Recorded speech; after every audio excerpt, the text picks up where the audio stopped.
So this session is AI and health, and first speaker is Caltech colleague Wei Gao. He's a professor in medical engineering and an investigator in the Heritage Medical Research Institute, and he develops wearable biosensors for non-invasive molecular analysis.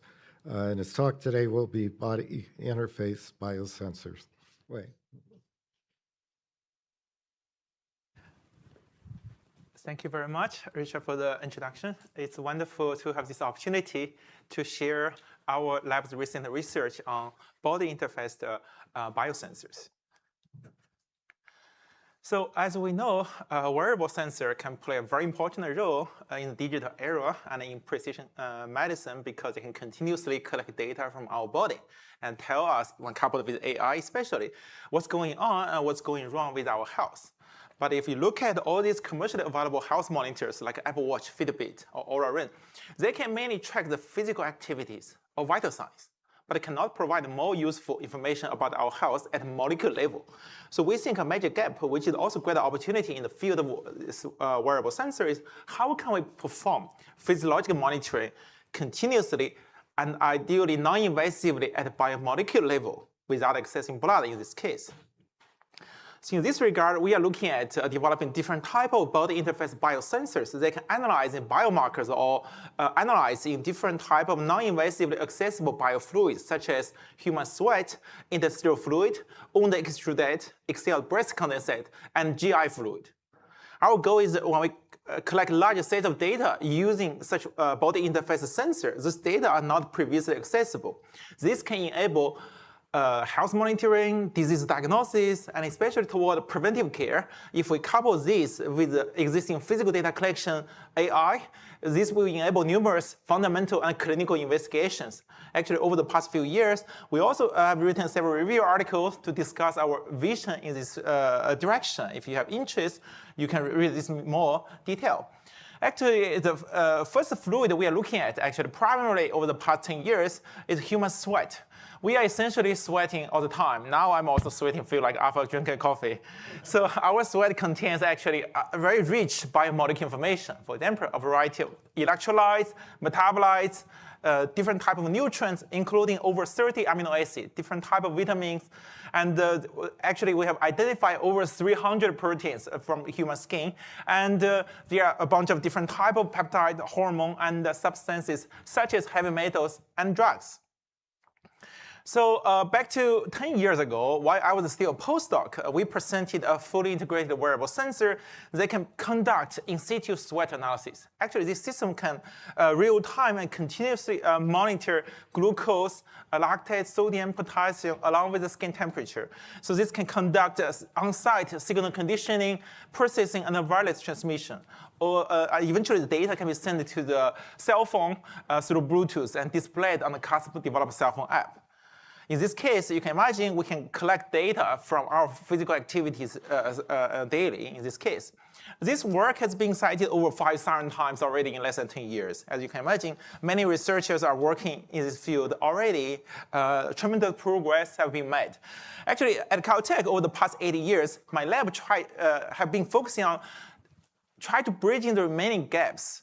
What prevents us to have a wearable sensor that can be used by general population so that people can get early warning about their health conditions? Firstly, we try to make a scalability issue, to address the scalability issue, because chemical sensors, they are not like a pacemaker or physical sensor. You can use some sensor for certain years even. Even right now, the most successful product, a continuous glucose monitor, after billions of dollars investment, you have to replace it every 2 weeks as well. So ideally, we think if we do wearable, we should make a sensor disposable. You can use it for a day, for a week, then you can change it to a new one if the cost is low enough. So for example, we could do laser engraving to fabricate this multimodal microfluidics physical-chemical sensor patch. In this case, CO2 laser can be used to pattern this beautiful graphene structure on the surface of polyimide. Because the photothermal process, actually laser is burning the surface of plastic, cause localized carbonization. Eventually, we get this 3D graphene graphite composite. it has unique, if we control laser parameter properly, very unique and high performance in case of electrochemical activity compared to other commercially available electrodes, such as glass carbon electrode, gold electrode, or screen printed electrode. We can make a very high performance chemical sensor out of here. And if we control laser parameter properly, we could also have the graphene structures that could be suitable for monitor vital signs, such as respiration, cardiac activities, and so on.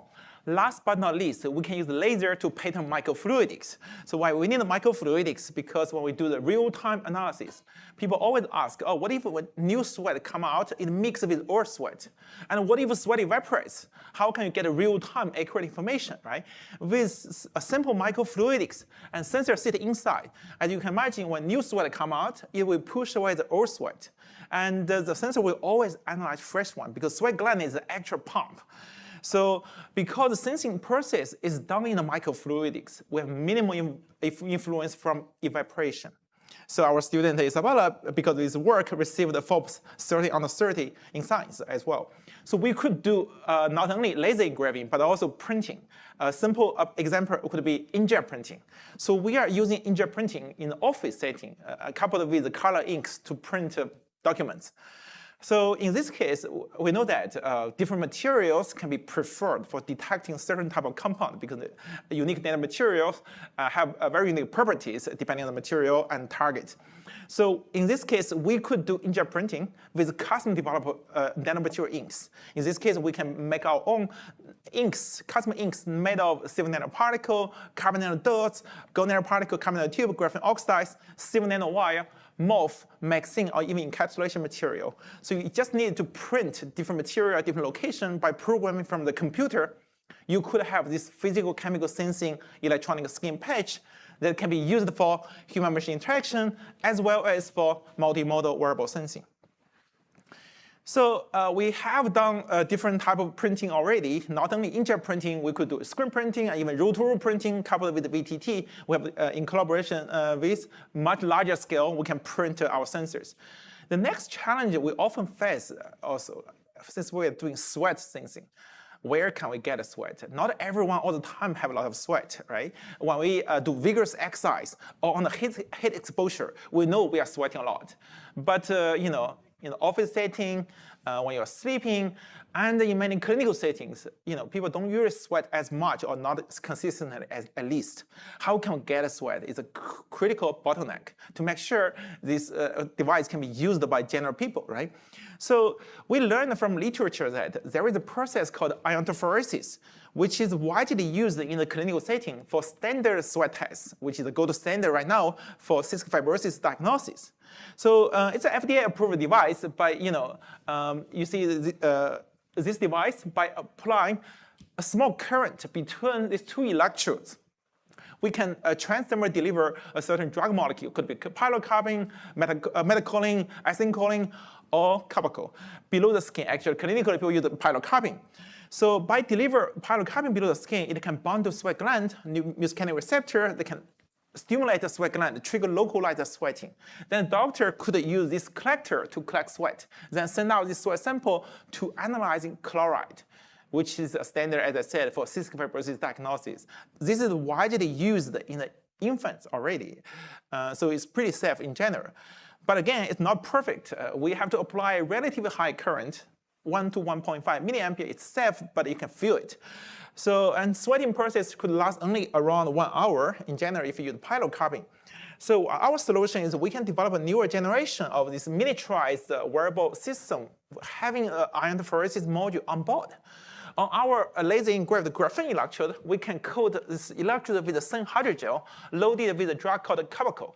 In this case, by only applying very tiny amount of current, 50 to 100 microampere, we can, for several minutes only, we can enable long-lasting sweat. For example, myself, if we apply this tiny current that I actually barely feel anything, you will not even notice you are doing sweat induction. And then only for 5 minutes, this could make myself sweat for 2 days, only from this small area. And you don't even know you're sweating. Only if you touch this area, you can feel moisture. But that's enough for us. If we have the microfluidics placed on the skin, so sweat will autonomously enter microfluidics. because localized sweat induction happening, right? And we don't need to apply current again, by the way. So the purpose is really only very short time period sweat induction, we can get long-lasting sweat. You see the black dye indicating old sweat get quickly pushed out by the fresh sweat. And this is another example. So old sweat can be quickly refreshed, indicating, oh, we can get close to real time with a few minutes delay, in this case, 1 to 2 minutes delay in general. So during sleep now, we can enable continuous data collection as well, potentially 24/7. We can be like there are a lot of dose related problem. For example, actually we calculated dose with this sweat induction. The dose actually of carbaco is below what FDA approved even typical eye drop you're using. It contains same type of medicine. So with this approach, possibly you can get 24/7 already. Now we can enable continuous data collection across the activities. So I want to show you some applications. As simple as disease diagnosis. Firstly, as I mentioned earlier, like a sweat test is already gold standard for cystic fibrosis diagnosis because CF is based on sweat chloride, not blood chloride. So in collaboration with Stanford School of Medicine, we applied this on healthy people and on CF patients. Instead of waiting days to get a laboratory result, you see that we can very quickly, 20-25 minutes, including sweat induction and the real-time sensing, we can measure sweat sodium and chloride. And like substantial difference, you can see that from patients, from patients and healthy people. So patients, their chloride level much higher compared to healthy people. For adults, actually, right now, the diagnosis is based on sweat chloride higher than 60.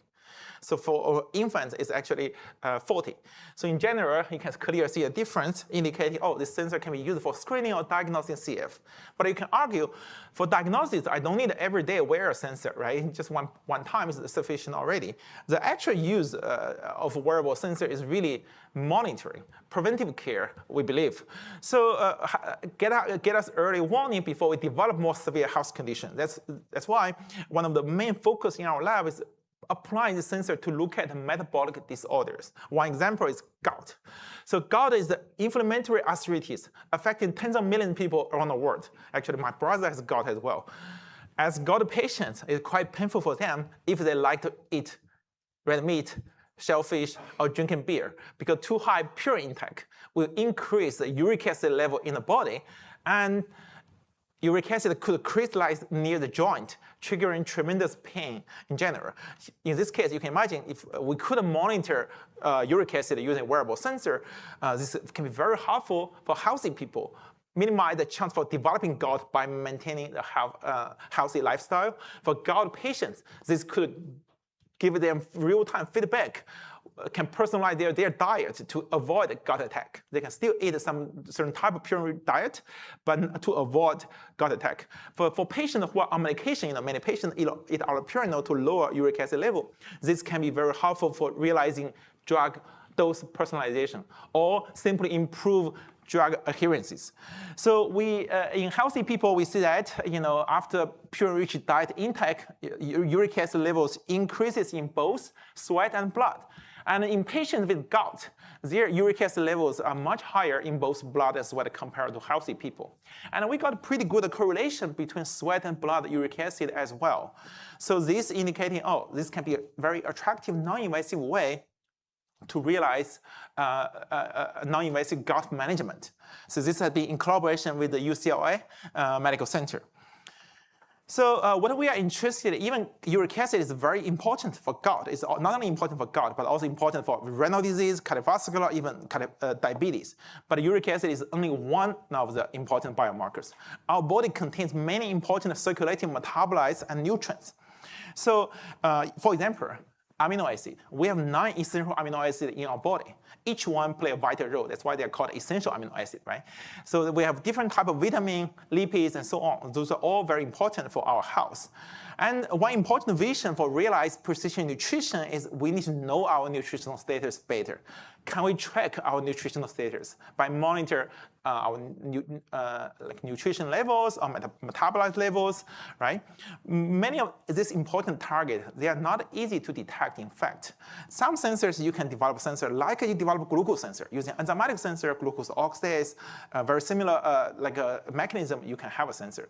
But most of these targets, you cannot found such a powerful enzyme that allow you to develop a sensor like glucose sensor. Our solution is that we are proposing to use this molecularly imprinted polymer. This is a MIP. This polymer is synthetic polymer that can be function as an artificial antibody. So we can synthesize the polymer by mixing monomer, cross-linker, and target molecule together. By doing like polymerization, you can trap the target molecule inside the polymer. By extracting the molecule out, now you get this polymer with the cavities with the same shape and size as target molecule. That's why they can re-recognize target molecule again. Because of shape recognition, of course, recognition mechanism is beyond shape. We also rely on other intermolecular forces, such as hydrogen bond. So we can coat the polymer on top of our laser engraved graphene electrode.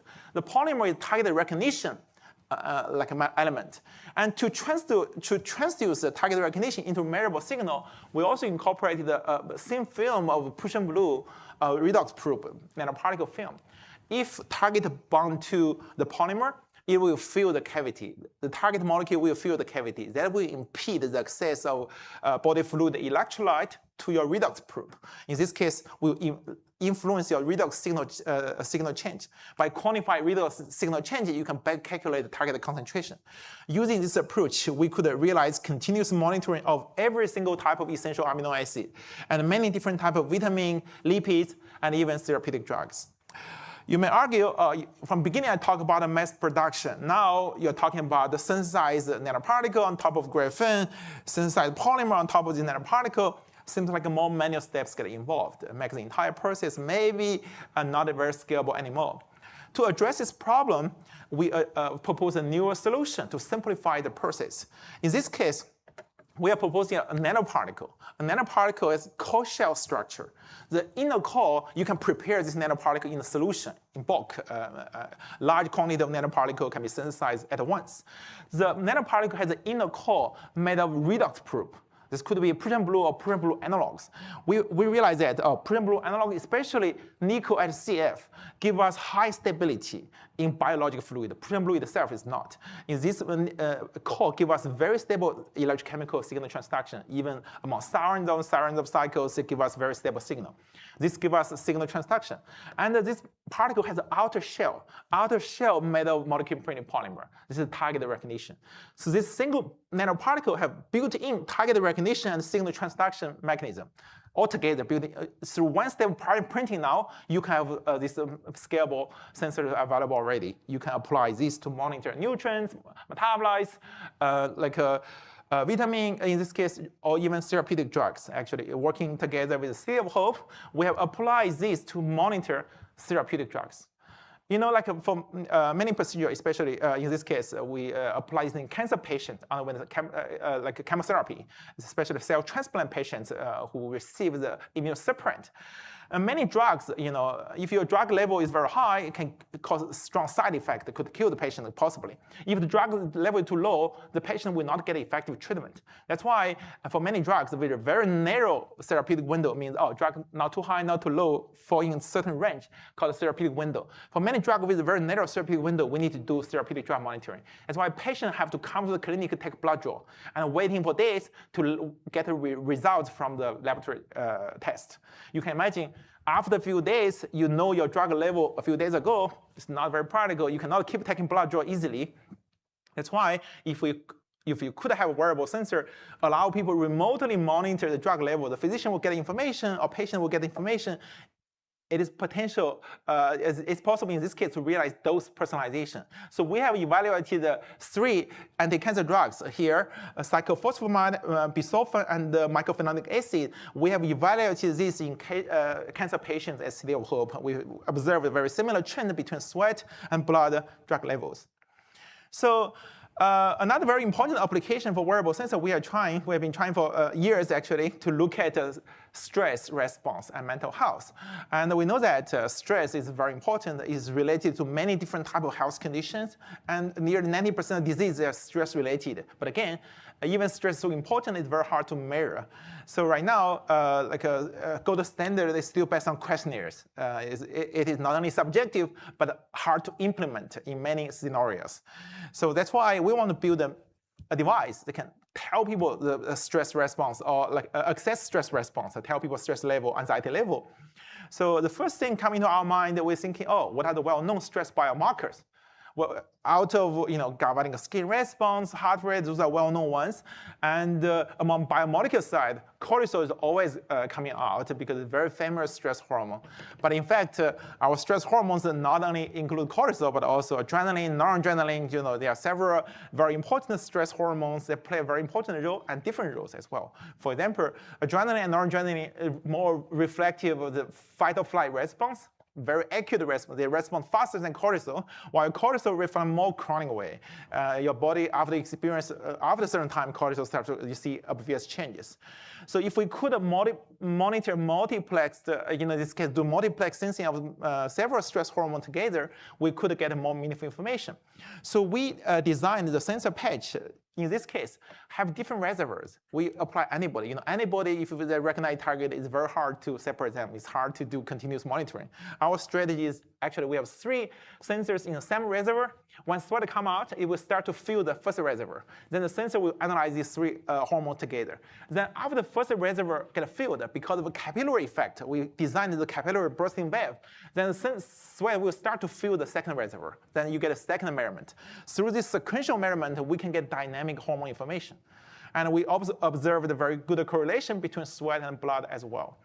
And very recently, unpublished, we could apply optimal best sensor. You don't need to do different reservoir. One reservoir, we can realize continuous multiplex stress hormone analysis, actually. In this case, just autonomously, they can regenerate, and we can continuously collect data.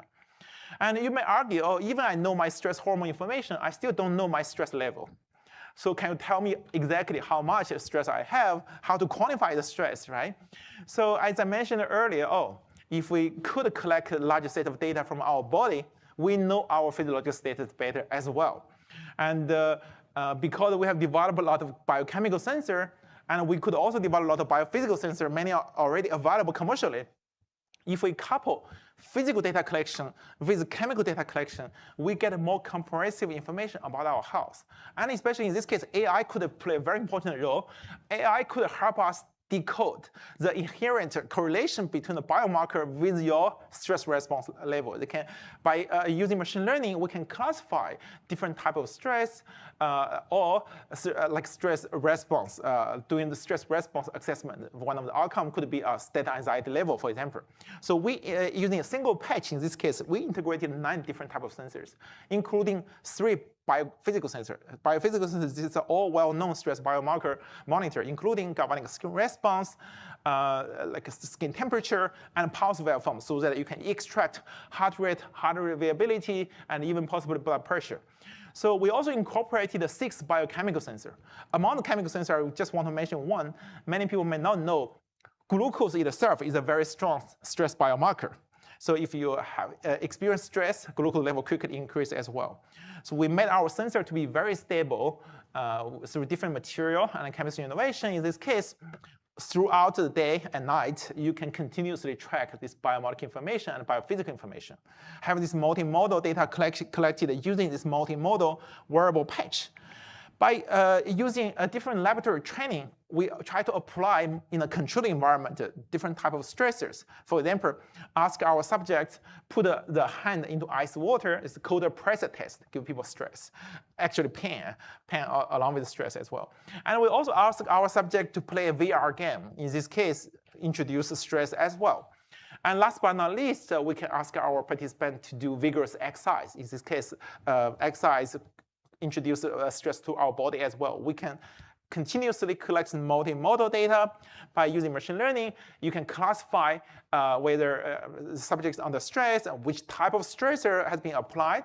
Not only that, we can also classify the levels of like some stress response outcomes. For example, in this case, state anxiety level. And we show that in this pilot study, this predict the anxiety level has very good agreement with the questionnaire scores you collected during the laboratory training process, indicating this can be an interesting way to monitor stress. And actually, neural development we will show that not only we can monitor stress, we can also modulate the stress by building in different type of functionality with the assistance of AI. So our lab not only working on a sweat sensor, we also have built other type of sensors. For example, a smart bandage that can be applied to the chronic wound. In this case, chronic wound has been causing huge financial burden, especially diabetic ulcer or venous wound. And if we could have a sensor to know our infectious status or metabolic status of the wound better, we can adjust the treatment as well. In this case, we developed a smart bandage that can do multiplex sensing. They can do simultaneously 6 different types of infectious and metabolic biomarker monitoring. They can also do combination treatment. For example, they can do drug delivery to deliver anti-inflammatory and antimicrobial drug. They can also do electrical stimulation to facilitate the tissue regeneration. And very recently, by incorporating a bio-inspired microfluidic system, we can efficiently sample the slowly secreted wound fluid from wound bed. Too much wound fluid is not good for wound healing. And we want to get fresh wound fluid so that we can analyze this reactive species to know the real-time wound status. And we have evaluated this in human patients with chronic wounds, such as diabetic ulcer and venous wound. Not only we can monitor this biomarker, also assisted by machine learning, we can now access the wound types and also predict the healing time. Right now in the clinical setting, either wound classification or healing time prediction, you have to rely on very experienced clinicians. But again, in the rural area, or in the remote setting, it's very hard for people to have access of experienced clinicians. Now, coupled with AI-powered biosensor, in this case, we could realize that, indicating a promise of this, again, AI-powered sensor in precision remote healthcare, especially in the resource-limited environment. So not only we can monitor wound or sweat, we could build a smart mask that can analyze our breath as well. So in this case, we know that our breath contains rich information about our health, but analyzing gas using gas sensor is not easy, actually. It's very hard to reach high selectivity using gas sensor. That's why people typically do electronic nodes, put many sensor, larger sensor array so that we can, using AI to power gas sensor analysis. But again, you need a very large set of data to train. Our solution is that we can build a smart mask that can cool down the breath, that can harvest excess breath condensate. In the clinical setting, you have to breath into an big ice cube. Then you can transport the EBC to a laboratory to do mass spec. So in this case, we can real-time harvest EBC by combining evaporative cooling and the radiative cooling strategy. We can cool down the breath by 7 to 14 degrees C instantaneously, no matter you are indoor or outdoor. And we have the bio-inspired microfluidics to transport EBC, fresh EBC, through top of sensor, then use the EBC can transport back to the hydrogel. Hydrogel will evaporate and cooling things down, and the EBC can refill water to the hydrogel as well. So using this approach, we can, across activity, monitor our breath biomarkers. We validated this toward alcohol metabolism monitoring, urea metabolism monitoring, and airway inflammation monitoring in patients with asthma and COPD, also smokers and people recovered from COVID-19. We also validated this against clinical gold standard, phenol in this case. Last example, we can also send the sensors inside the body, send to the gut. In this case, we developed this ingestible capsule. You can swallow it. Their size is like a fish oil pill. You see that? You can swallow the pill, go to the body, and they can continuously profile this biomolecular information from GI tract. For example, they can monitor dopamine and serotonin inside GI tract. Actually, over 50% of dopamine, over 80–90% of serotonin are produced in the gut. We can also monitor different type of metabolites in the GI tract. So using this approach, we could know our inside information better. So to summarize my talk, I've showed you different type of body interface sensors that can non-invasively track this biomolecular information from our body. And with more and more data collected, this new data collected by this sensor, AI will play a more and more important role to decode the association of this information with specific health conditions. And we are very optimistic that this biomarker discovery direction can be very informative for precision healthcare. Lastly, I want to thank my wonderful group members, my collaborators, our funding support. Thank you for your attention.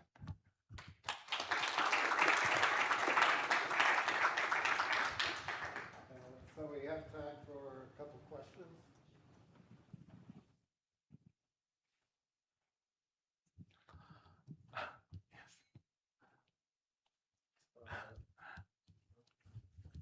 Is there a question?